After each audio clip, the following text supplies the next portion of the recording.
نحمدہ و نصلی و نسلم علی رسولہ الکریم، اما بعد، فاعوذ باللہ من الشیطان الرجیم، بسم اللہ الرحمن الرحیم۔ معزز سامعین کرام، جیسا کہ ہم جانتے ہیں کہ ہمارا میلاد النبی صلی اللہ علیہ وآلہ وسلم کے موضوع کے حوالے سے سلسلہ چل رہا ہے، تو آج کا ہمارا موضوع ہے امام بخاری رحمۃ اللہ علیہ کی میلاد النبی میں شرکت کے حوالے سے۔ تو یعنی یہ آج کا ہی نہیں، صدیوں سے، بلکہ ہمارے اکابرین نے بھی میلاد النبی صلی اللہ علیہ وآلہ وسلم کو منایا ہے اور وہ شروع سے مناتے چلے آ رہے ہیں۔ صاحب تفسیر طبری فرماتے ہیں کہ یعنی تفسیر طبری کے اندر ہے کہ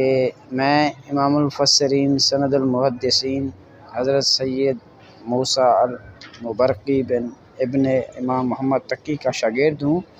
اور امام محمد بن اسماعیل بخاری بھی آپ کے شاگرد ہیں۔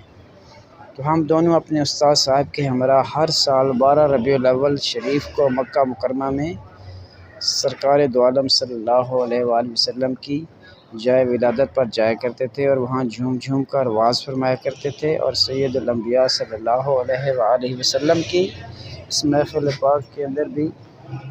ہم آپ صلی اللہ علیہ وسلم کی زیارت کیا کرتے تھے۔ تو آپ فرماتے ہیں کہ ہم لکھتے ہیں کہ کیا ہی خوب بات ہے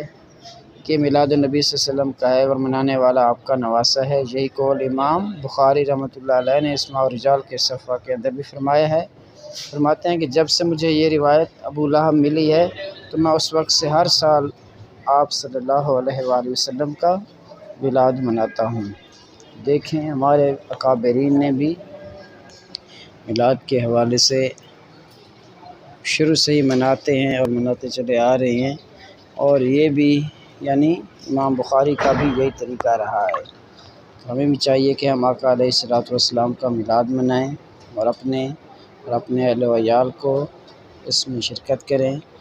تاکہ وہ بھی آپ علیہ الصلوۃ والسلام کے اوپر درود و سلام پڑھ کر آپ کے